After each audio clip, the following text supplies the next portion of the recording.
견물생심이란 볼견, 만물물, 날생, 마음심의 한자성어로 물건을 보면 그것을 가지고 싶은 욕심이 생긴다는 뜻의 말이랍니다. 좋은 물건을 보면 누구나 그것을 가지고 싶은 마음이 생기지요. 저도 평소 갖고 싶었던 물건을 직접 보게 되면 그 뒤로 계속 눈앞에 물건이 아른거려 결국에는 갖게 되는 경우가 많습니다. 꼭 필요한 것이면 그나마 괜찮지만 가끔은 이미 비슷한 것이 있음에도 더 좋은 것을 갖고 싶을 때도 있고 다른 사람이 가진 것이 더 좋아 보여 탐이 날 때도 있지요. 이러한 마음을 누를 수 있는 자제력을 키우려고 노력한답니다. 지금 들려드릴 이야기를 읽고 저는 견물생심이라는 이 사자성어가 떠올랐습니다. 사이좋은 두 형제가 우연히 발견한 두 개의 금덩이를 하나씩 나눠 갔지만 이내 나눠 가진 서로의 금덩이가 계속 생각나고 더 커 보여서 서로의 것을 욕심내는 마음이 생겨나지요. 나아가 금을 나눠 가진 서로를 미워하는 마음이 싹트기 시작합니다. 그러나 다행히 나쁜 마음이 더 커지기 전에 형제는 어떤 결단을 내리지요. 아무리 귀한 금이라 하더라도 형제 간의 우애만큼 값지지는 않다는 교훈을 전해준답니다. 견물생심과 형제 간의 우애를 생각할 수 있는 이 이야기를 시작으로 오늘의 밤동화 재미있게 들으시고 편안한 휴식 되세요. 금을 나눠 가진 형제. 옛날 한 마을에 사이가 아주 좋은 형제가 살았어요. 마을에서도 우애가 좋기로 소문난 형제였지요. 형님, 오늘은 피곤하실 텐데 쉬도록 하세요. 밭일은 제가 하겠습니다. 무슨 소리냐? 어제도 일을 네가 더 많이 했는걸. 너나 들어가 좀 쉬어라. 형은 동생을 남겨놓고 밖으로 나갔어요. 그것을 본 마을 어른이 고개를 끄덕이며 미소를 지었지요. 자네들처럼 서로 아끼고 사는 형제도 없을 걸세. 그럼 그래야지. 동생은 서둘러 형의 뒤를 쫓아갔어요. 힘들게 형님 혼자 일을 하게 할 수는 없어. 나도 가서 함께 일해야지. 그러던 어느 날이었어요. 두 형제는 두런두런 이야기를 나누며 길을 가고 있었지요. 그런데 저만치 앞에서 무엇인가 반짝반짝 빛이 났어요. 형님, 저기 좀 보십시오. 길바닥에 무엇이 반짝거립니다. 그렇구나. 저것이 대체 뭐지? 형님, 우리 어서 가봅시다. 두 사람은 햇빛에 반짝이는 것이 무엇인지 궁금하여 재빨리 걸어갔어요. 형제는 반짝거리는 것을 주었어요. 주운 것을 이리저리 살펴보던 형이 놀라서 소리쳤지요. 아니, 세상에 이것은 금덩이가 아니냐? 분명히 금덩이입니다, 형님. 두 개씩이나 떨어져 있다니 설마 꿈은 아닐 테지? 형제는 사이좋게 금덩이를 한 개씩 나누어 가졌어요. 두 사람은 서로 금을 가슴에 안고 싱글벙글 좋아했어요. 형님, 이제 우린 부자가 된 겁니다.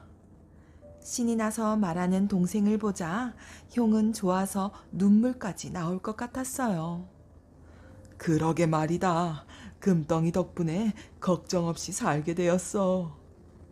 이제 고생하지 않고도 얼마든지 살아갈 수 있습니다. 형제의 발걸음은 어느 때보다 즐겁고 가벼웠어요. 마치 나비처럼 훨훨 날아갈 것 같은 기분이었지요. 한참을 걷다 보니 강이 나왔어요. 강을 건너기 위해 배를 탄 형제는 두둥실 떠가는 배 안에 앉아 서로 생각에 잠겼어요.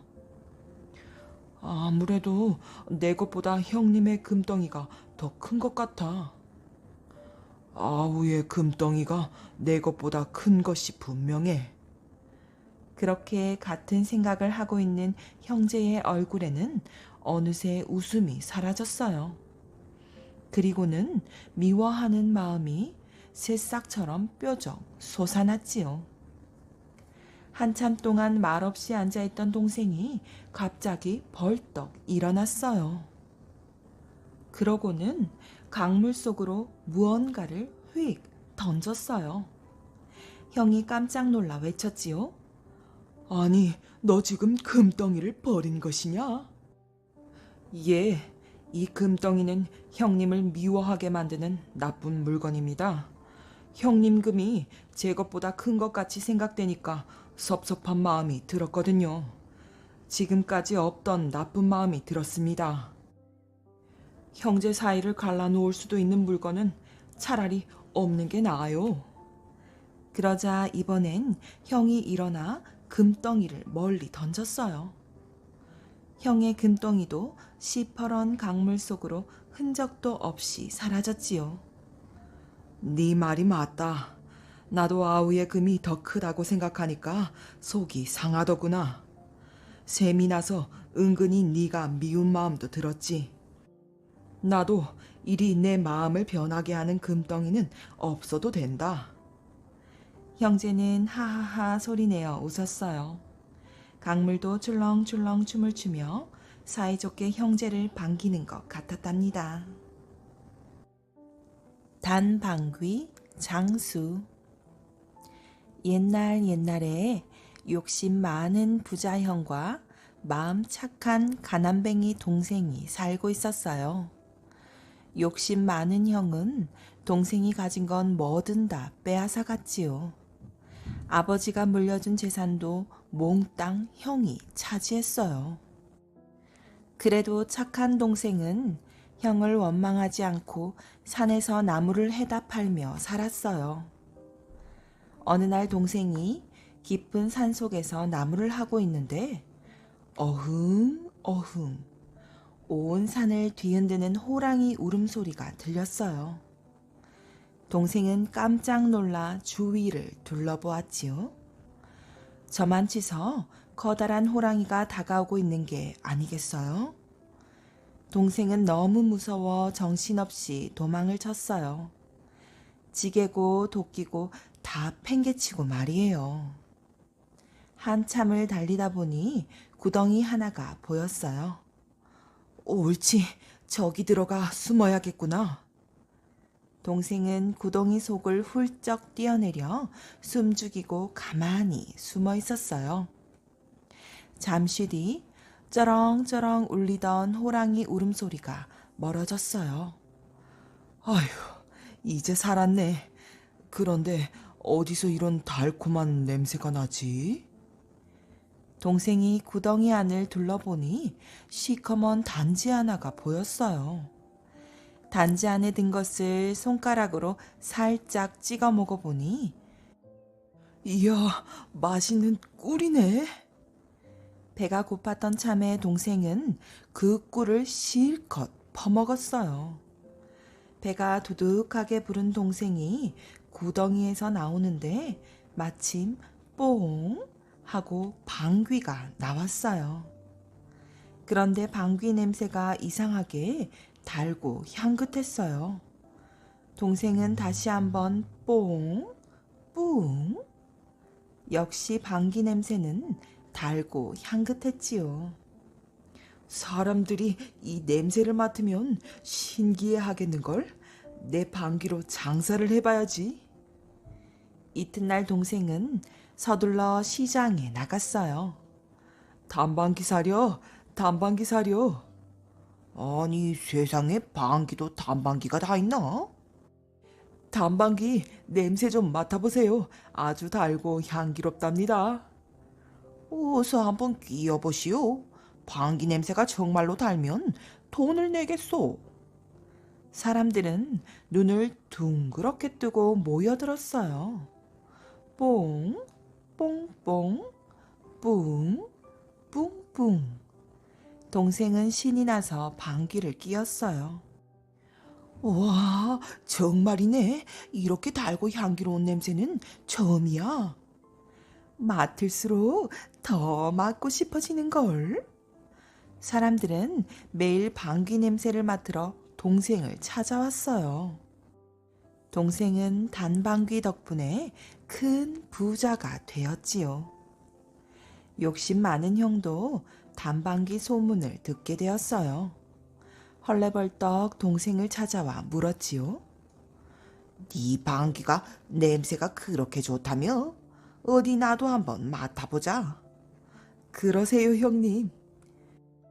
동생은 형님의 코앞에다 대고 뽕. 아니, 정말이네. 대체 어떻게 된 일이냐?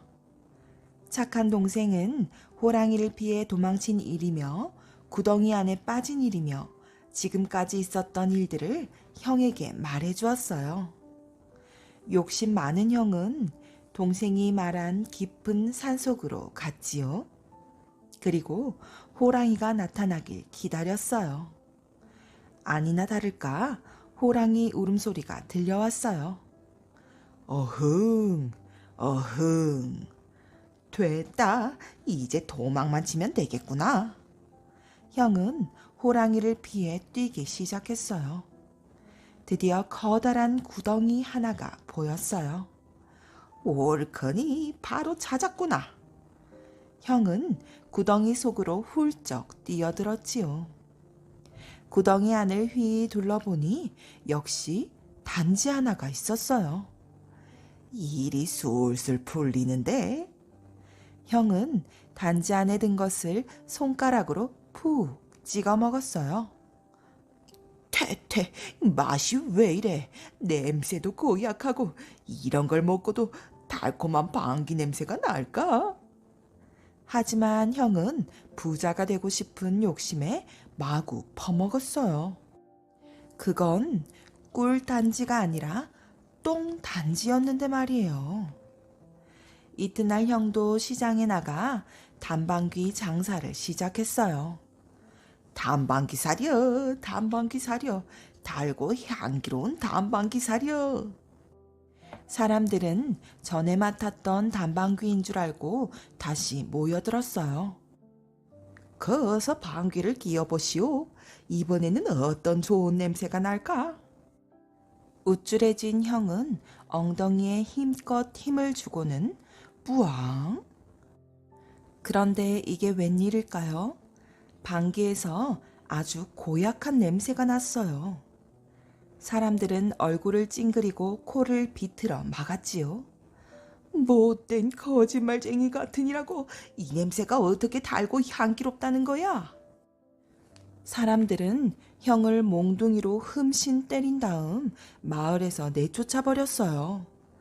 그 뒤로 형은 어디에서나 방귀만 끼면 쫓겨나는 신세가 되었답니다.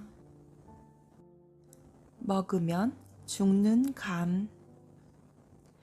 하늘 천 따지 거물 현두를 황 지부집주. 순돌이는 또박또박 천자문을 처음부터 끝까지 다 외웠어요. 우와, 순돌이 대단하다. 서당 아이들이 모두 놀라 외쳤어요. 참 잘했다. 이제 천자문을 다 떼었구나. 훈장님은 흐뭇한 얼굴로 칭찬을 해주었어요. 그 바람에 순돌이는 저절로 어깨가 으쓱으쓱해졌답니다. 빨리 집에 가서 어머니 아버지께 자랑해야지. 가만히 있어도 그저 엉덩이가 들썩거렸어요. 아이고, 모두 훈장님 덕분입니다요. 별것 아니지만 이거 좀 드세요. 다음날 순돌이 어머니는 발갛게 익은 감을 한 바구니나 훈장님께 갖다 드렸어요. 허허, 그야 순돌이가 워낙 영특해서 그런 게지요. 아흠. 훈장님은 점잖게 수염을 쓰다듬으며 말했어요. 하지만 속으론 한없이 기뻤어요. 원래 감을 무지무지 좋아했거든요. 시장할 때마다 한 개씩 꺼내 먹어야지. 훈장님은 감을 벽장 속에 모두 넣어두었어요. 그런데 며칠이 지나자 감이 모두 말랑말랑한 홍시가 된 게 아니겠어요? 아이고, 이거 더 꿀맛이로구나. 훈장님은 입안에서 사르르 녹는 홍시를 먹으며 마냥 흐뭇했어요. 우와, 맛있겠다. 그걸 본 아이들은 침을 꿀꺽 삼켰지요. 그러자 혼자 먹기가 겸연쩍은 훈장님이 이렇게 둘러댔어요. 어흠, 이 감은 아이들이 먹으면 죽는 감이로다. 며칠 뒤 훈장님이 건너마을 환갑잔치에 가게 되었어요. 금방 다녀올 테니 열심히 공부하고 있거라. 알았느냐? 네, 훈장님. 아이들은 자리에 앉아 열심히 글을 읽었어요. 그때 똘똘이가 일어나 고개를 갸웃거리며 물었답니다. 얘들아, 잠깐만 내 말 좀 들어봐. 너희들 감 먹고 죽은 사람 봤니? 아니, 그런 말은 금시초문이야. 그렇지? 보나마나 훈장님께서 혼자 드시기 미안하니까 둘러댄 거야. 그러니까 우리 맛있는 감을 꺼내 먹자. 응? 우와, 그래, 그래. 아이들은 너도 나도 벽장으로 달려가 감을 꺼내 먹었어요. 말랑말랑하게 잘 익은 감은 그야말로 꿀맛이었어요. 하지만 감을 뚝딱 먹어치운 아이들은 훈장님한테 혼날까봐 걱정이 태산 같았어요. 그때 똘똘이가 나서서 말했어요. 얘들아, 우리 훈장님이 오시면 다 죽은 척하자. 알았지? 그래, 알았어. 아이들은 무조건 똘똘이 말을 따랐어요. 야, 훈장님 오신다. 오셔. 망을 보던 한 아이가 조그맣게 소리냈어요. 그럼 모두 가만히를 덮고 들어 누워. 똘똘이가 소곤소곤 말했어요. 훈장님이 아끼는 벼루를 냅다 바닥에다 내던졌지요. 아니, 똘똘아, 멀쩡한 벼루는 왜 부수니? 아이들은 눈을 동그랗게 뜨고 물었어요. 가만히 두고 보렴. 똘똘이는 빙긋 웃으며 얼른 가만히를 덮고 드러누웠어요. 서당으로 돌아온 훈장님은 방안을 보더니 호통을 쳤어요. 아니, 이놈들, 대체 이게 무슨 짓이냐? 그러자 똘똘이가 쭈삣쭈삣 일어나 말했어요. 저 장난을 치다가 그만 훈장님이 아끼시는 벼루를 깨뜨렸어요. 혼날을 생각하니 그저 눈앞이 캄캄하고 죽고만 싶어서 이렇게 감을 꺼내 먹고 죽을 때만 기다리고 있답니다. 뭐라고? 허허, 그거 참. 훈장님은 할 말을 잃고 입맛만 쩝쩝 다시더니 곧 빙그레 웃으며 말했어요. 알았으니 어서들 일어나거라. 그제서야 아이들은 허둥지둥 일어나 방을 치우고 공부를 했답니다. 천년을 사는 금붕어. 높고 높은 백두산 아래에 아주 맑은 연못이 하나 있어요. 그 연못에는 날마다 눈물을 흘리는 금붕어 한 마리가 살고 있지요. 아주 먼 옛날 땅나라에 잘생긴 목동 하나가 살았어요. 목동은 매일 아침 연못가에 소를 풀어놓고는 바위에 앉아 피리를 불었지요. 삘릴리 삘릴리. 그 피리 소리가 어찌나 아름답고 구슬프던지 새들도 짐승들도 모여 앉아 눈물을 뚝뚝 흘렸어요. 하늘나라 옥황상제에게는 7 선녀가 있었는데 그중 막내 선녀도 그 피리 소리를 들었어요. 아, 정말 아름다운 소리로구나. 선녀는 눈물을 방울방울 흘렸어요. 선녀는 날마다 땅나라 목동을 내려다보았어요. 목동이 소를 몰고 연못으로 나오면 두근두근 가슴이 설레었어요.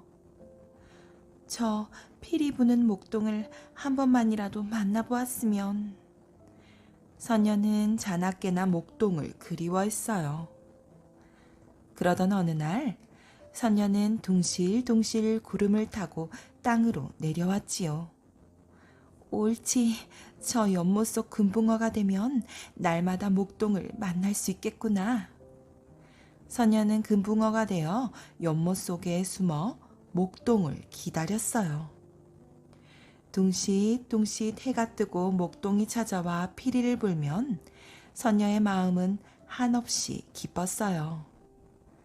니엇니엇 해가지고 목동이 소를 몰고 돌아가면 선녀의 마음은 한없이 슬펐고요. 그렇게 며칠이 지났어요. 내일은 연못 밖으로 나가 말이라도 한번 걸어봐야지. 다음날 선녀는 용기를 내어 목동에게 다가갔어요. 저는 하늘나라에서 온 선녀랍니다. 당신의 피리 소리를 듣고 이렇게 땅으로 내려왔어요. 아리따운 선녀를 본 목동은 놀라서 입을 다물지 못했어요. 선녀는 하늘나라 이야기를 해주었어요. 목동은 땅나라 이야기를 해주었고요. 둘은 서로서로 좋아하게 되었어요. 낮이나 밤이나 함께 있었어요. 내 아내가 되어줘. 네, 그럴게요. 마침내 어여쁜 선녀와 잘생긴 목동은 신랑 각시가 되었어요. 선녀는 하늘나라 생각은 까마득히 잊은 채 오순도순 행복하게 살았어요. 하지만 그 사실을 안 옥황상제는 불같이 화를 냈어요. 하늘의 선녀가 땅의 남자와 결혼을 하다니 당장 내려가서 막내 선녀를 데려오너라. 옥황상제는 신하를 땅으로 내려보냈어요. 선녀님, 옥황상제께서 크게 노하셨으니 어서 저와 함께 하늘나라로 가시지요. 신하는 선녀를 찾아가 말했어요. 그래, 아바마마의 허락을 받고 다시 오자. 선녀는 마지못해 너울너울 하늘나라로 올라갔어요. 아바마마, 부디 허락해주세요. 선녀는 간절히 애원하였어요. 하지만 옥황상제는 들은 척도 않고 선녀를 캄캄한 바위굴에 가두었어요. 사나운 사자에게 굴 앞을 떡 지키게 하고요. 동생의 딱한 사정을 한 언니 선녀들이 찾아왔어요. 막내야, 이제 목동의 일이랑 다 있고 우리와 함께 살자꾸나. 언니들, 제발 그런 말씀 마시고 땅나라 서방님이 잘 계시는지 살펴봐 주세요. 지금쯤 저를 애타게 찾고 계실 거예요. 선녀는 슬피 울었어요. 언니 선녀들은 불쌍한 동생을 위해 몰래 땅으로 내려왔어요. 아, 여보, 도대체 어디 간 게요? 목동은 애타게 선녀를 찾아다녔어요. 그러다가 연못가에 앉아 하루 종일 구슬프게 피리만 불었지요. 언니 선녀들은 그 모습이 하도 안타까워 눈물을 흘렸어요. 언니 선녀들은 막내에게 가엾은 목동의 이야기를 전해주었어요. 언니들, 제발 저를 땅으로 내려가게 도와주세요. 너를 보내면 아버님의 노여움이 더 커질 텐데. 그래도 네 마음이 정 그렇다면 어쩔 수 없구나. 언니들은 사자에게 잠자는 약이 든 고기를 던져주었어요. 배불리 고기를 먹은 사자는 금세 쿨쿨 잠이 들었어요. 그 사이 막내 선녀는 허둥지둥 굴을 빠져나왔어요. 여보, 서방님. 다시 만난 선녀와 목동은 얼싸안고 기뻐하였어요. 하지만 그 사실을 안 옥황상제는 노발대발 화를 냈지요. 저런 괘씸한 지고. 옥황상제는 며칠 동안 우르릉 쾅쾅 무서운 천둥 번개를 내렸어요. 그런 다음 요술쟁이 시녀를 불러 명령하였어요. 당장 땅으로 내려가 막내 선녀를 금붕어로 만들어버려라. 그리고 천년 만년이 지나도 죽지 않게 하여라. 요술쟁이 시녀는 땅나라로 내려왔어요. 가엾은 선녀님, 옥황상제의 명령이라 저도 어쩔 수가 없답니다. 시녀는 무시무시한 주문을 외웠어요. 안 돼요, 안 돼요. 선녀가 허둥지둥 도망을 쳤지만 소용이 없었지요. 선녀의 몸은 점점 작아지더니 어느새 금붕어로 변해 있었어요. 금붕어가 된 선녀는 꼼짝없이 연못 속에서 살아야 했어요. 여보, 어디 있어? 날 두고 또 어디로 간 게요? 다시 아내를 잃은 목동은 울며 울며 선녀를 찾아 헤맸어요. 선녀의 모습은 어디에도 없었어요. 지친 목동은 연못가 바위에 걸터 앉아 피리를 불었어요. 삘릴리 삘릴리. 그 소리는 너무나 애달파서 새들도 짐승들도 모두 눈물을 흘렸어요. 서방님, 저를 보세요. 제가 당신의 아내예요. 연못 속의 금붕어가 꼬리를 흔들며 안타깝게 외쳤지만 목동은 선녀를 알아볼 수 없었답니다. 목동은 그렇게 늙어 노인이 될 때까지 구슬프게 피리만 불었어요. 금붕어는 이리저리 안타깝게 헤엄치며 슬피 울기만 했고요. 세월이 흘러 목동이 세상을 떠났답니다. 서방님, 서방님. 금붕어는 눈물을 철철 흘리며 울었어요. 그 후 천년이 지나도록 금붕어는 높고 높은 백두산 아래 물맑은 연못에서 홀로 외로이 살고 있답니다. 아마 앞으로도 천년만년 거기 그렇게 살고 있을 거예요. 목동을 그리며 흘린 눈물로 연못도 천년만년 마르지 않을 테지요.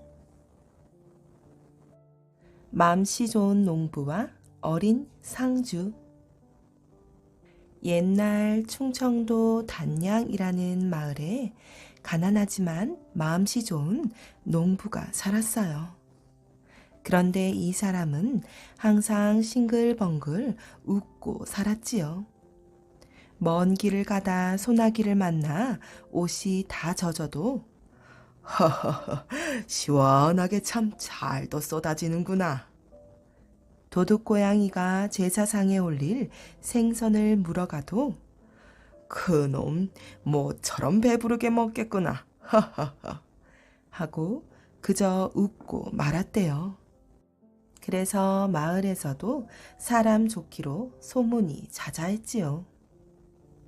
그러던 어느 날 농부의 아내가 걱정스러운 얼굴로 말을 했어요.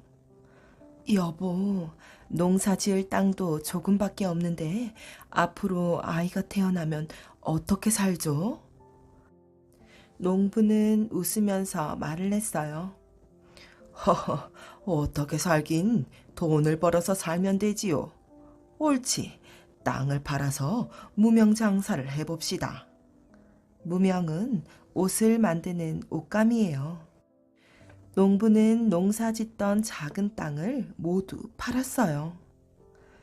이제 이 돈으로 무명을 사면 되겠군요. 여보, 열심히 장사를 하면 우리도 잘 살 수 있겠지요? 그럼 물론이지요. 어서 가서 내 좋은 무명을 사오리다. 마음씨 좋은 농부는 얼굴 한가득 웃음을 달고 무명을 사러 큰 시장으로 떠났어요.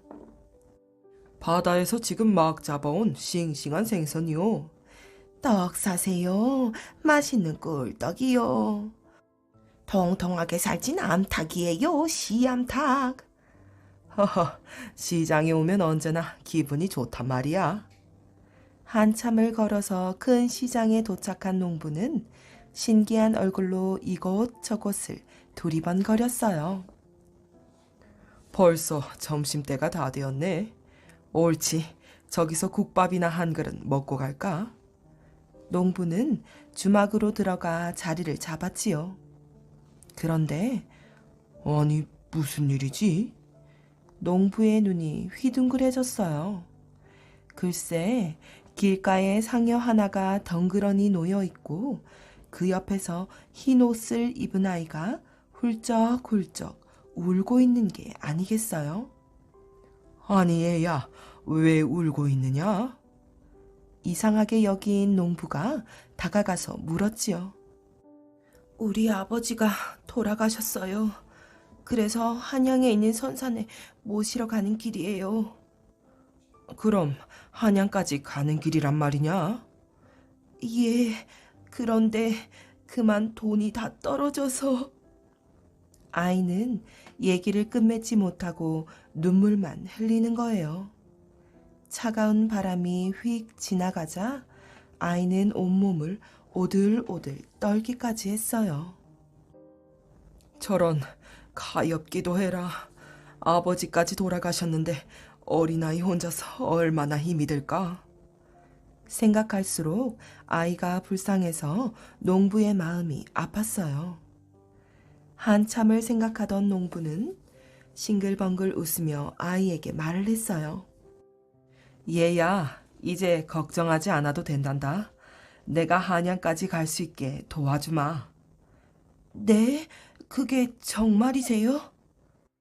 농부는 무명을 사려던 돈으로 일꾼들을 사서 아이가 한양까지 갈 수 있도록 도와주었지요. 농부는 일꾼들에게 상여를 선산까지 잘 모셔달라고 여러 번 부탁했어요.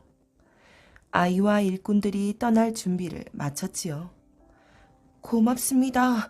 정말 고맙습니다.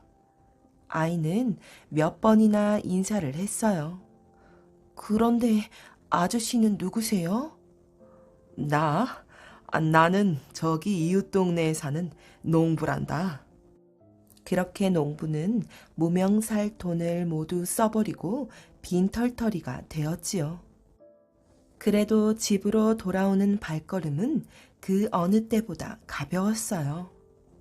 다람쥐를 봐도 싱글벙글, 하늘을 봐도 싱글벙글, 자꾸 웃음이 나왔어요. 좋은 일을 하니까 기분이 정말 좋은걸. 여보, 무명은 어디에 있어요? 빈손으로 들어오는 농부에게 아내가 물었어요. 농부는 시장에서 있었던 일을 아내에게 모두 말해주었지요. 아유, 저런, 딱하기도 하지. 참 좋은 일을 하셨어요. 지금보다 더 열심히 일을 하면 굶기야 하겠어요. 겨울이 지나고 봄이 오고 여름이 오고 가을이 가고 이렇게 몇 번이나 계절이 바뀌었어요. 농부와 아내는 아들도 낳고 딸도 낳아 가난하지만 행복하게 살고 있었지요. 그러던 어느 날 농부가 사는 집에 마을에서 제일 높은 원님이 오신다는 게 아니겠어요? 그렇게 높은 어른이 우리 집에 오신다니 무슨 일일까? 도대체 무슨 일이지? 농부는 아무리 생각해도 알 수가 없었지요. 어이, 길을 비켜라, 원님 행차시다. 사람들은 하던 일을 멈추고 모두 허리를 굽혀 원님을 맞았어요. 농부는 얼른 달려나와 무릎을 꿇었지요. 아이고, 원님께서 무슨 일로 저를 다 찾아오셨습니까? 농부는 가슴이 쿵쾅쿵쾅 뛰었어요. 그런데 원님이 농부를 보더니 가마에서 내려 절을 하는 게 아니겠어요? 아니, 이게 무슨 일이람? 마을 사람들이 수군수군 됐지요. 저를 모르시겠습니까? 몇 년 전 돌아가신 아버님을 모시고 한양으로 가던 바로 그 아이랍니다. 예? 뭐라고요? 농부는 깜짝 놀랐어요. 은혜를 갚기 위해 열심히 공부했습니다. 이제야 제가 은혜를 갚을 수 있게 되었군요. 원님은 농부에게 아주 많은 선물을 주었지요. 이제 맘씨 좋은 농부는 큰 부자가 되었어요. 그리고 농부의 착한 마음씨가 임금님에게까지 알려져 진사라는 벼슬까지 받게 되었지요. 그 사연을 알게 된 마을 사람들은 마음씨 좋은 농부를 이제 마음씨 좋은 진사라고 불렀대요. 마음씨 좋은 진사는 언제나 싱글벙글 웃으며 오래오래 행복하게 살았대요. 새 며느리와 벽시 한 돌. 옛날 궁궐 같은 큰 집에 부자 영감님이 살았어요. 얼마나 부자이길래 궁궐 같은 집에 사냐고요? 마을에 있는 논밭 절반이 부자 영감님 것이었어요. 돈도 많고 귀하디귀한 쌀도 창고에 가득하니 아주 큰 부자고 말고요. 그런데 이 영감님도 원래부터 부자는 아니었대요. 그럼 그 많은 재산을 어떻게 가지게 되었냐고요? 부지런히 일해서 알뜰살뜰 돈을 모으고 신통방통한 지혜로 요리조리 돈을 굴려 큰 돈을 모았다지요. 그러니 마을 사람들도 모두 부자 영감님을 존경하였답니다. 하지만 많은 재산을 가진 부자 영감님에게도 걱정이 있었어요. 부자 영감님에게는 아들이 3명 있었는데 글 공부를 죽어라 싫어하고 매일 놀기만 좋아했지요. 재산이 이리 많으면 무엇하나. 내가 죽으면 이 귀한 재산들을 아들들이 몽땅 날려버릴 텐데. 부자 영감님은 한숨을 푸 내쉬고는 눈을 질끈 감았어요. 돈 귀한 줄 모르고 펑펑 쓰기만 좋아하니 원. 부자 영감님은 게으른 아들들 때문에 고민에 빠졌지요. 애꿎은 화로에 담뱃대만 탕탕 두드리면서 말이에요. 날이 갈수록 근심이 더해진 부자 영감님은 집 밖으로 잘 나가지도 않고 방에 콕 박혀서 끙끙 앓기만 했지요. 그러던 어느 날 부자 영감님의 생일이 되었어요. 아이고 답답해라. 방 안에만 있던 부자 영감님은 바람을 쐬러 마루로 나왔어요. 부자 영감님은 음식 장만을 위해 분주하게 움직이는 새 며느리를 바라보았지요. 그때 부자 영감님의 머릿속에 번뜩 생각이 떠올랐어요. 옳거니 아들들이 살림을 잘 꾸려가지 못한다면 며느리가 하면 될 것이 아닌가. 새 며느리 가운데 가장 현명한 며느리에게 재산을 맡겨야겠구나. 부자 영감님은 근심거리가 해결되자 오랜만에 싱글벙글 웃었답니다. 며칠 후 부자 영감님은 새 며느리를 방으로 불렀어요. 그러고는 벽시 한 톨씩 나누어 주었지요. 자, 이것을 받아라. 새 며느리들은 부자 영감님이 준 벽시를 조심스레 받았어요. 이것은 벽시 아닌가요? 벽시를 받아든 새 며느리들은 고개를 갸웃거렸지요. 너희들에게 준 이 벽시는 어떤 돈으로도 살 수 없는 귀중한 것이다. 벽시를 어떻게 쓸 것인지 잘 생각한 후에 소중하게 쓰도록 하여라. 부자 영감님은 말을 마치자마자 헛기침을 하며 등을 돌렸어요. 며느리들이 벽시를 잘 써야 할 텐데. 부자 영감님은 기대도 되고 한편으로는 걱정도 되었답니다. 이 벽시가 귀중한 것이라고? 도대체 아버님께서 벽시를 왜 주신 걸까? 맏며느리가 벽시를 들고 이리저리 살펴보았어요. 무슨 생각이 있으셔서 주신 거겠지요. 하지만 도무지 할 수가 없네요. 둘째 며느리도 이해가 되지 않는지 절레절레 고개를 젓는 거예요. 막내 며느리는 두 형님을 보고 빙그레 웃으며 말했어요. 소중한 것이라고 하셨으니 그냥 한 말씀은 아닌 듯해요. 막내 며느리는 옷소매 속에 있던 천을 꺼내 벽시 한 톨을 조심조심 쌌답니다. 아이고 궁금해. 맏며느리는 부자 영감님의 말을 곱씹으며 벽시가 귀한 이유를 알아내려고 애썼지요. 요리조리 고민하던 중 문득 좋은 생각이 떠올랐어요. 그래, 다른 벽시와 비교해보면 이 벽시가 귀한 이유를 알 수 있겠지? 맏며느리는 곳간에서 다른 벽시 하나를 들고 왔어요. 그러고는 부자 영감님이 준 벽시와 다른 벽시를 이리저리 비교해 보았지요.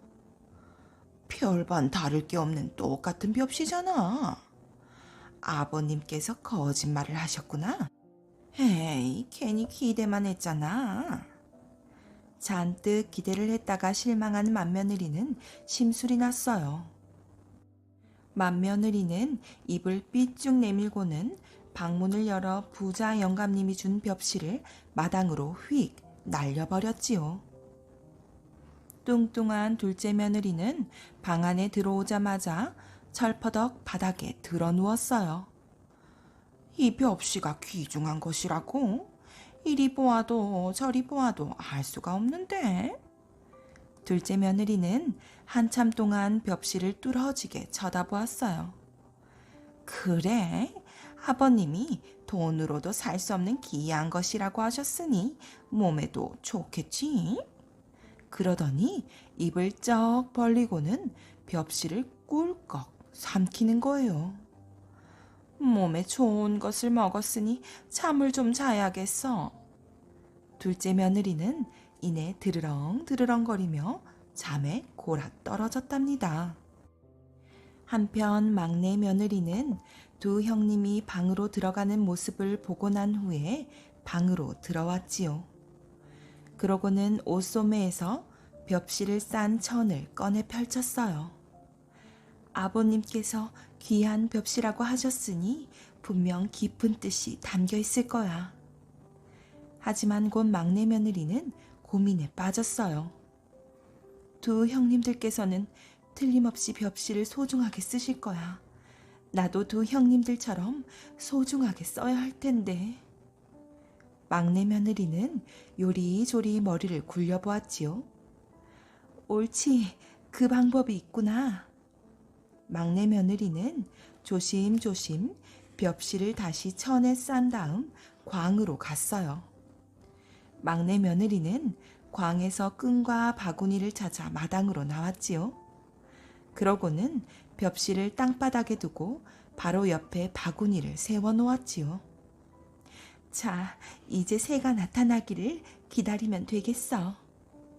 막내 며느리는 문 뒤로 가서 숨죽이고 기다렸어요. 잠시 후 벽시를 발견한 참새가 짹짹거리며 날아왔어요. 참새가 벽시를 입에 문 순간 막내 며느리는 바구니를 쓰러뜨려 참새를 잡았지요. 그때 마침 집에 달걀을 팔러 온 이웃 아주머니가 이 모습을 보았어요. 어머나, 참새가 살이 참 오동통하게 올랐네요. 달걀 하나를 드릴 테니 제게 참새를 팔지 않겠어요? 네, 그렇게 하세요. 막내 며느리는 달걀을 가지고 곧장 닭장으로 갔어요. 암탉아, 이 달걀을 잘 품어다오. 막내 며느리는 달걀을 품은 암탉에게 먹이를 듬뿍 주었지요. 며칠 후 드디어 달걀 껍데기를 깨고 병아리가 나왔어요. 막내 며느리는 갓 태어난 병아리를 자식처럼 보살폈답니다. 어느새 병아리는 쑥쑥 자라서 암탉이 되었어요. 암탉은 매일매일 알을 낳았고 알을 깨고 병아리들이 나왔지요. 갑자기 웬 병아리들이야? 마침 닭장 앞을 지나가던 맏며느리가 하품을 하며 물었지요. 네, 벽시 한 톨이 이렇게 되었어요. 맏며느리는 무슨 말인지 모르겠다는 듯 입을 삐쭉 내밀고는 가버렸답니다.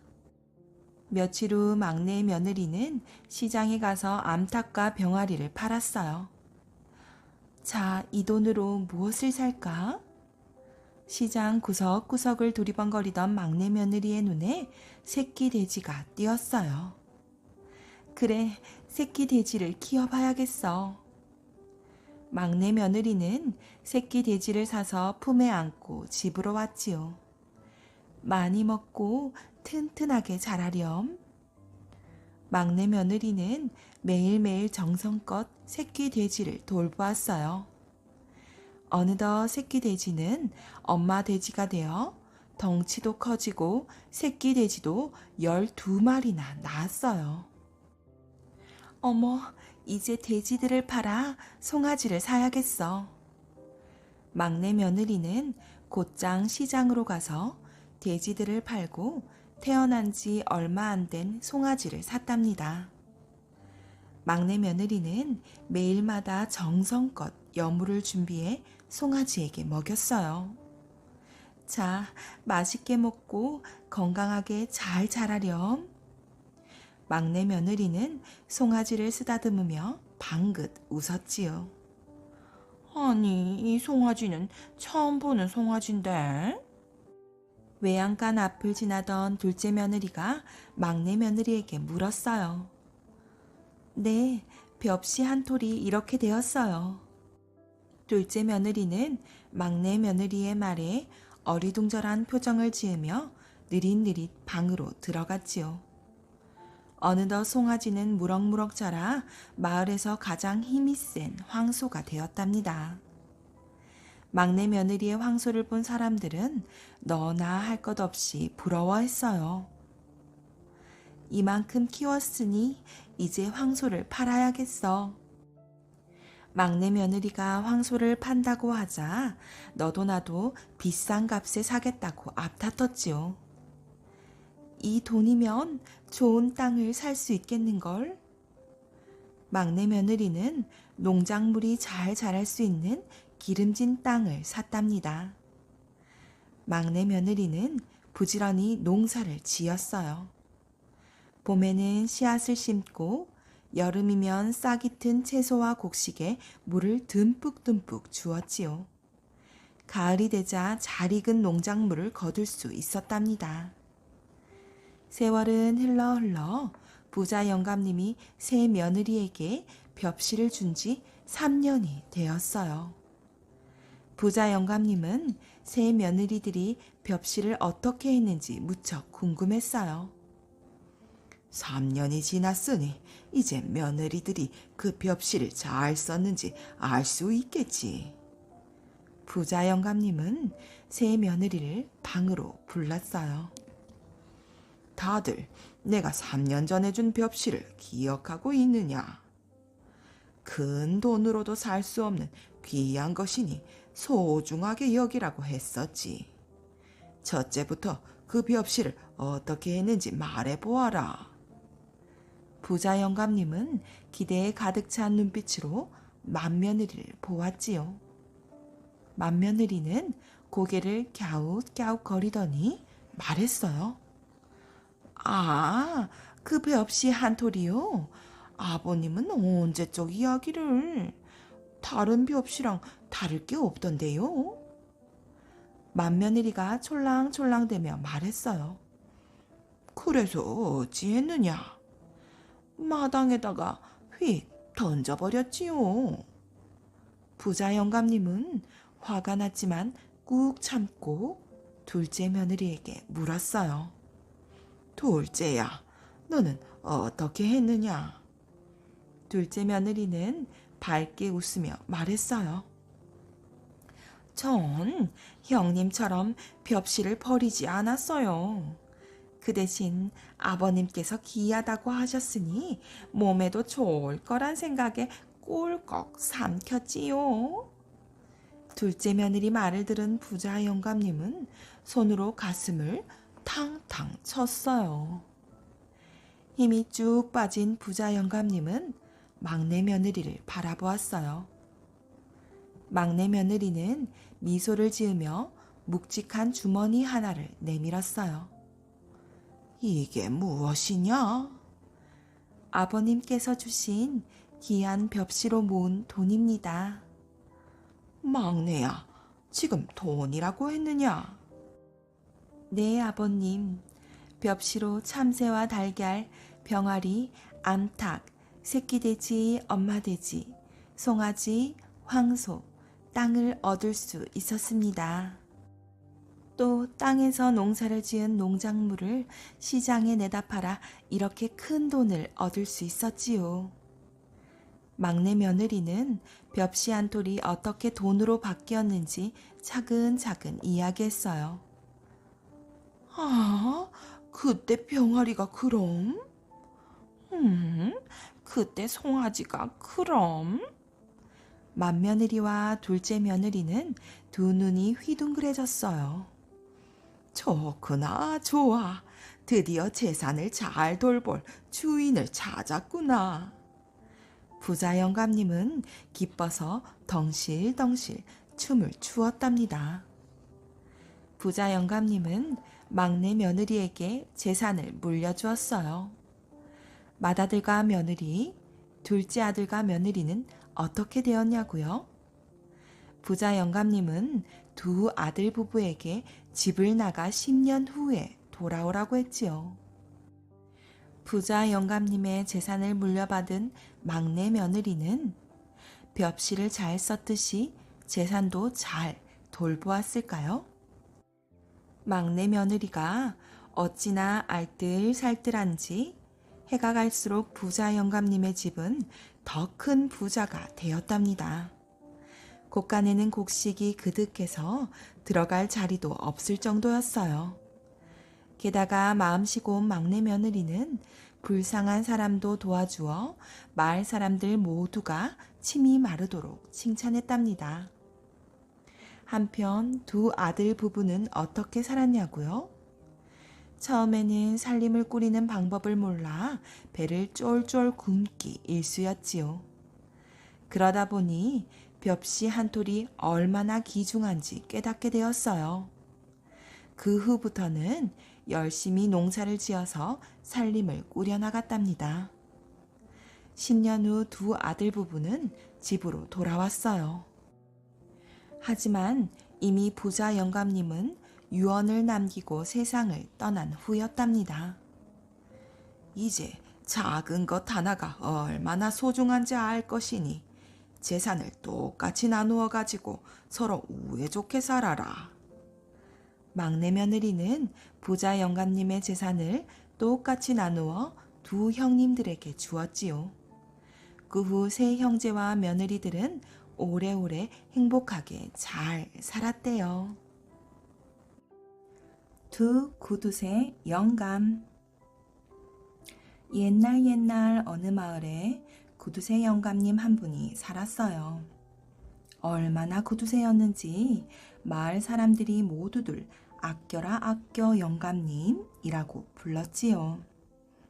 영감님네 밥상엔 언제나 반찬이라곤 간장 한 종지 뿐이었어요. 그나마도 아끼고 아껴 먹느라 젓가락으로 콕 찍은 간장에 밥 한 숟갈 그랬지요. 그뿐이 아니었어요.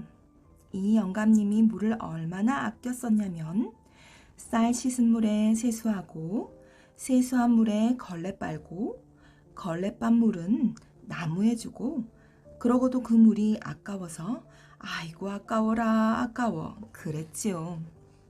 그런데 그 동네에 둘째가라면 서러워할 구두쇠 영감님이 한 분 더 살았어요. 이 영감님은 또 얼마나 구두쇠인지 사람들이 뭐든지 아껴 영감님이라고 불렀지요. 밥풀 하나, 물 한 방울, 땔감 한 조각도 그냥 버리는 일이 없었어요. 심지어 개똥까지 아끼고 아껴 모아두었다가 밭에 뿌리곤 했어요. 어디 그뿐인 줄 아세요? 초 닳는 게 아까워서 잠도 일찍 발 씻을 물도 아깝다고 병아리 눈물만큼 조금 신발 닳는 게 아깝다고 사람들이 안 보는 데에서는 맨발로 성큼성큼 그랬답니다. 어느 날 아껴라 아껴 영감님이 뭐든지 아껴 영감님 집에 갔을 때였어요. 마침 뭐든지 아껴 영감님은 마루에 혼자 앉아 엿을 먹고 있었지요. 뭐든지 아껴 영감님은 집으로 들어서는 아껴라 아껴 영감님을 보고 깜짝 놀랐어요. 맛있는 엿을 나눠 먹자니 아깝고 안 주자니 체면이 안 서고 어쩌겠어요. 못 보고 못 들은 채 엿을 낼름 한 입에 넣었지요. 그 모습을 보고 아껴라 아껴 영감님이 말했어요. 아니, 그 큰 엿을 한 입에 다 넣다니 자네 입은 크기도 하네. 그래도 뭐든지 아껴 영감님은 못 보고 못 들은 채 우물우물 엿을 먹었어요. 아껴라 아껴 영감님은 그 곁에서 침만 꿀꺽꿀꺽 삼켰지요. 남의 입에 든 엿을 나눠 먹자고 하자니 더럽고 입도 다 못 담은 채 양보를 실룩이며 엿을 먹고 있는 뭐든지 아껴 영감님을 보고 있자니 자꾸만 화가 나는 거예요. 그래서 다짜고짜 뺨을 꼬집으며 왕왕 소리쳤지요.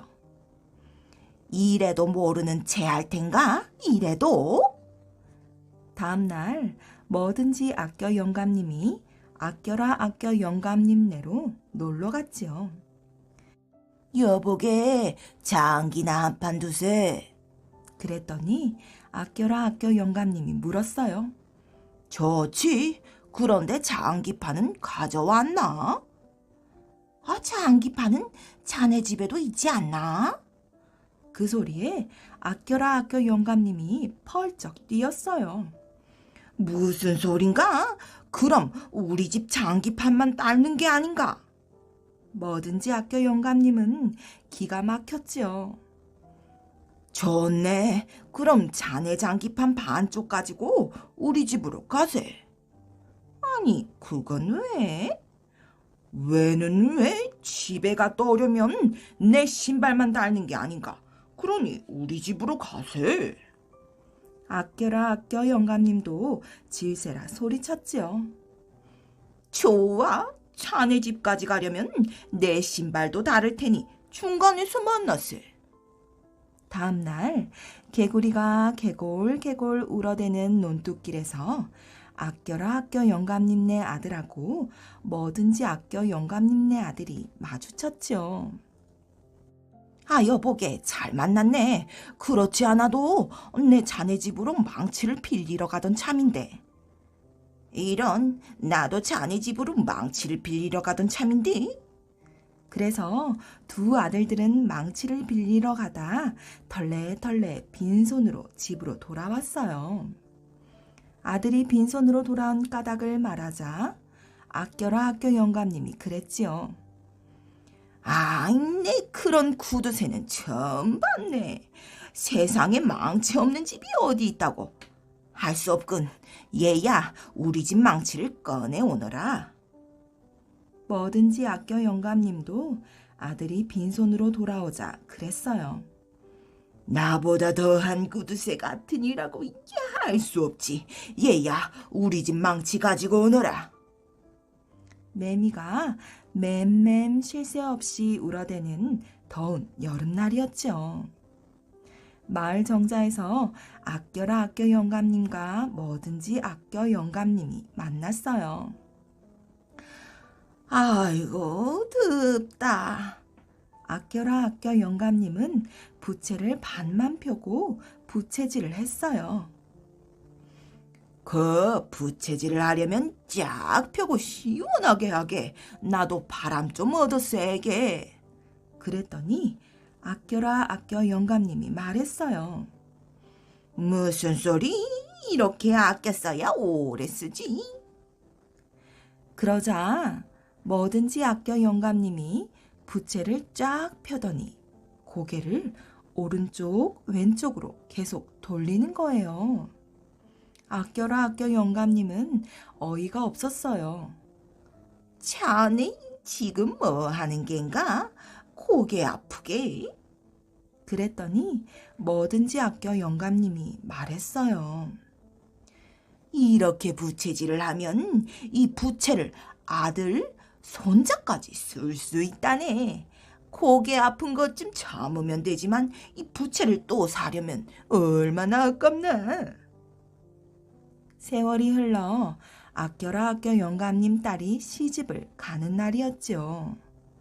동네 사람들 모두 달걀이니 보리쌀이니 선물을 들고 왔어요. 그런데 뭐든지 아껴 영감님은 달랑 빈손으로 오더니 남보다 더 많이 먹고 그냥 가는 거예요.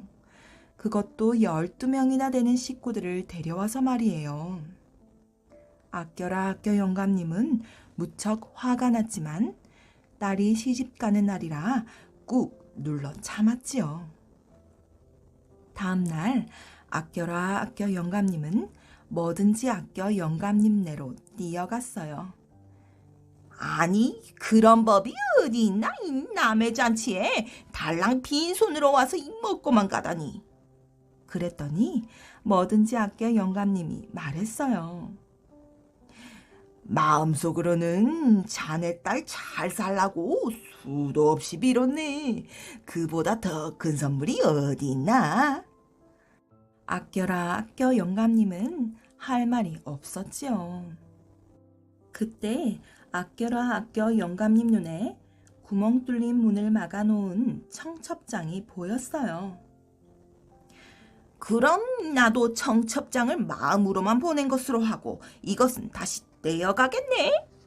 그러고는 청첩장을 떼어 집으로 오려는데 뭐든지 아껴 영감님이 뒤따라오며 소리쳤어요. 여보게 그 가져가려거든 청첩장이나 가져가지 그 뒤에 붙은 내 밥풀은 왜 가져가나? 그 뒤로도 두 영감님은 아웅다웅 다투며 변함없는 구두쇠로 오래오래 잘 살았대요. 견우와 직녀. 옛날 하늘나라에 배를 잘 짜는 직녀라는 공주가 있었어요. 직녀가 배를 어찌나 잘 짜는지 하늘나라 사람들은 옷감 걱정 없이 잘 살았어요. 또 하늘나라에는 소를 잘 모는 견우라는 총각이 있었어요. 견우가 소를 어찌나 잘 모는지 하늘나라 사람들은 농사 걱정 없이 잘 살았어요. 하늘나라 사람들은 견우와 직녀를 아주 귀하게 여겼어요. 견우와 직녀도 서로가 마음에 들었지요. 두 사람은 꽃 피고 새 우는 봄날 하늘나라 꽃밭에서 결혼을 했어요. 견우와 직녀는 너무 행복해서 잠시도 떨어지지 않고 함께 지냈어요. 그러다 보니 직녀는 배 짜는 일에 게을러지고 견우는 소 모는 일에 게을러졌어요. 그러다가 견우와 직녀는 아예 일을 하지 않았지요. 직녀가 배를 짜지 않자 사람들은 옷 지을 옷감이 모자랐어요. 견우가 소를 몰지 않자 사람들은 그의 농사를 다 망쳤어요. 마침내 견우와 직녀는 옥황상제 앞에 불려갔어요. 옥황상제는 크게 화를 내며 벌을 내렸어요. 너희는 이제 헤어져 살아야 한다. 직녀는 서쪽 끝에서 배를 짜고 견우는 동쪽 끝에서 소를 몰아라. 그리고 1년에 딱 하루 7월 7일에만 하늘나라 한가운데에서 만나도록 해라. 견우와 직녀는 동쪽과 서쪽으로 멀리 떠나야 했어요. 직녀는 서쪽 끝에서 부지런히 배를 짰어요. 밤이면 동쪽 하늘을 바라보며 견우 생각을 했지요. 직녀는 7월 7일이 오기만 손꼽아 기다렸어요. 견우도 동쪽 끝에서 부지런히 소를 몰았어요. 밤이면 서쪽 하늘을 바라보며 직녀 생각을 했지요. 견우도 7월 7일이 오기만 손꼽아 기다렸어요. 드디어 7월 7일이 되었어요. 견우와 직녀는 이른 새벽부터 하늘나라 한가운데를 향해 걷고 또 걸었지요. 얼마나 걸었나? 드디어 하늘나라 한가운데에 닿았어요. 그런데 은하수가 앞을 가로막고 흐르고 있는 거예요. 은하수가 어찌나 넓고 깊던지 건널 수가 없었어요. 견우와 직녀는 서로 바라만 보고 발을 동동 굴렀지요. 견우님, 직녀님. 둘은 눈물을 흘리며 서로 외쳐 부르고 또 외쳐 불렀어요. 견우와 직녀가 흘린 눈물은 비가 되어 아래 세상으로 쏟아졌지요. 그러자 아래 세상은 물난리가 나고 말았어요. 까마귀 까치가 어찌된 일인가 하고 하늘나라에 올라왔다가 견우와 직녀의 딱한 모습을 보게 되었지요.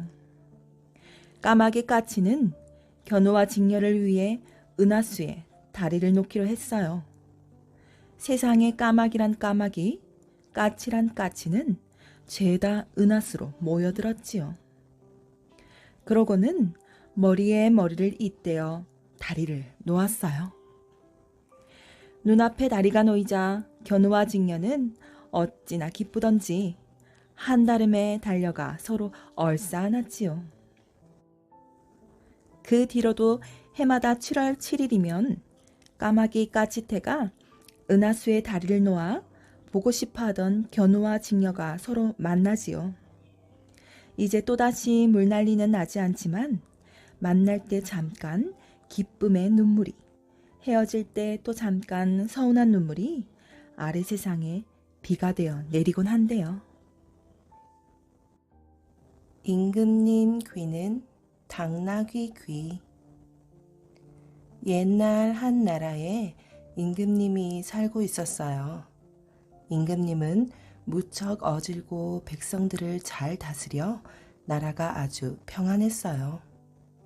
어느 날 머리를 만지던 임금님이 깜짝 놀라 소리쳤어요. 아니, 내 귀가 왜 이렇게 커졌을꼬? 글쎄, 임금님의 귀가 당나귀 귀처럼 쫑긋 솟아 올라온 거예요. 신하와 백성들이 알면 분명 날 비웃을 것이야. 그날부터 임금님은 깊은 고민에 빠졌어요. 하루는 임금님이 머리에 쓰는 관 만드는 사람을 몰래 불렀어요. 지금 당장 내 귀를 덮을 수 있는 커다란 관을 만들거라. 관 만드는 사람은 임금님의 귀를 보고 키득키득 웃음이 나왔지만 억지로 웃음을 참으며 말을 했어요. 이렇게 멋진 귀는 처음 봅니다. 임금님은 속으로 은근히 걱정이 되었어요. 절대 다른 사람에게 말을 해서는 아니 된다. 아무렴요, 걱정 마십시오. 관 만드는 사람은 고개를 조아렸어요. 관 만드는 사람은 집으로 돌아와 문을 꼭꼭 걸어 잠근 채 임금님의 관을 만들었어요. 하지만 계속 웃음이 쿡쿡 새어나왔어요. 어쩜 그렇게 당나귀 귀랑 똑같이 생겼을까? 관 만드는 사람은 입을 다문 채 속으로만 생각하다가 얼굴을 찡그리며 가슴을 쿵쿵 쳤어요. 아이고 답답해라 답답해. 드디어 커다란 관이 완성되었어요. 임금님은 관을 머리에 써보고는 크게 기뻐하였어요. 귀가 관 속으로 쏙 감추어졌기 때문이에요. 훌륭하구나. 하지만 이 사실을 입 밖에 내면 자네의 목숨이 무사하지 못할 것이야. 네, 명심하겠습니다. 관 만드는 사람은 몇 번이나 다짐을 하고서야 임금님 앞을 물러나올 수 있었어요. 집에 돌아온 관 만드는 사람은 임금님의 당나귀기가 자꾸 생각나 웃음을 참을 수가 없었지요. 그래서 하루에 몇 번씩이나 혼자서 히히히 하고 웃어댔어요. 아니, 저 사람이 미쳤나? 왜 저렇게 웃는 거야? 사람들이 뒤에서 손가락질을 하며 수근거렸어요. 관 만드는 사람은 그럴 때마다 이 임금님 귀는 당나귀기라네 라고 사람들에게 말해주고 싶었답니다. 한 번만 시원하게 말해봤으면. 마침내 관 만드는 사람은 병이나 눕고 말았어요. 용하다는 의원들이 찾아왔지만 모두 고개를 절레절레 흔들며 말했어요. 이 아마도 마음의 병인 것 같소. 마음에 맺힌 것이 있으면 속 시원하게 풀도록 하시오. 그래, 죽기 전에 소원이나 풀어야지. 관 만드는 사람은 자리를 털고 일어나 아무도 몰래 대나무 숲으로 달려갔어요. 관 만드는 사람은 땅에 구덩이를 파고는 그 안에 대고 목이 터져라 외쳤어요. 이 임금님 귀는 당나귀 귀, 이 임금님 귀는 당나귀 귀. 그러고는 얼른 흙으로 구덩이를 덮고 꾹꾹 밟아 말이 새어나오지 못하게 했어요. 그제야 관 만드는 사람은 속이 뻥 뚫리며 가슴이 후련해졌어요. 아이고 시원하다. 얼마 있다 관 만드는 사람은 편안한 마음으로 세상을 떠났지요. 그 뒤로 마을에 이상한 소문이 돌기 시작했어요. 아니 글쎄, 바람이 불 때마다 대나무 숲에서 이상한 소리가 들린대요. 무슨 소리가 들리는데? 이 임금님 귀는 당나귀기, 이 임금님 귀는 당나귀기. 소문은 눈 깜짝할 사이에 온 나라로 퍼져나갔어요. 아이들은 임금님 귀는 당나귀기라고 노래까지 불렀어요. 마침내 소문은 대궐까지 전해졌어요. 임금님은 그 소문을 듣고 몹시 놀랐어요. 틀림없이 그 관 만드는 놈이 퍼뜨렸을 것이야. 임금님은 괘씸한 생각이 들어 관 만드는 사람을 당장 잡아오라고 하였지요. 임금님, 그 관 만드는 사람은 얼마 전에 병으로 죽었다고 하옵니다. 신하가 돌아와 임금님께 아뢰었지요. 임금님은 그래도 화가 풀리지 않아 신하들에게 호령했어요. 당장 대나무 숲에 가서 대나무를 모두 베어내거라. 신하들은 임금님이 시키는 대로 대나무를 모두 베었어요. 그러자 임금님 귀는 당나귀기라는 소리가 더 이상 들리지 않았어요. 하지만 신하들과 백성들은 임금님의 커다란 관을 조금씩 의심스러운 눈초리로 바라보게 되었어요. 정말로 임금님 귀가 당나귀 길지도 몰라. 신하들은 대나무 숲이 있던 자리에 산수유 나무를 심어 놓았어요. 봄이 되자 노란 산수유꽃이 활짝 피어났어요. 그런데 바람이 산들산들 불 때마다 임금님 귀는 당나귀기, 임금님 귀는 당나귀기 하고 속삭이는 듯한 소리가 들려왔어요. 임금님은 또 이상한 소문이 들리자 어떻게 할까 하고 고민을 하였어요.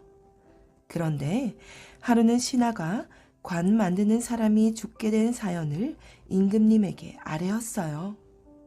이야기를 듣고 난 임금님은 자신의 잘못을 크게 뉘우쳤지요. 내가 너무 옹졸했구나. 귀가 큰 것이 뭐가 그리 흉이 된다고. 마침내 임금님이 신하들을 모두 불러 모았어요. 그러고는 한 번도 벗지 않았던 관을 훌렁 벗었지요. 신하들은 임금님의 커다란 귀를 보고는 깜짝 놀랐어요. 웅성웅성하는 소리와 참는 듯한 웃음이 여기저기서 터져나왔어요. 그동안 내가 흉한 귀를 감추느라 사람들을 괴롭힌 것 같소. 다시는 그런 일이 없을 것이오. 그때 한 지혜로운 신하가 나서서 말했어요. 이 임금님의 큰 귀는 가엾은 백성들의 목소리를 잘 들으라는 하늘의 선물 같사옵니다. 허허허, 그렇다면 귀를 쫑긋 열고 다녀야겠구나. 그 뒤 임금님은 백성들의 작은 일에도 귀를 기울였어요. 우리 임금님 만세! 당나귀기 임금님 만세!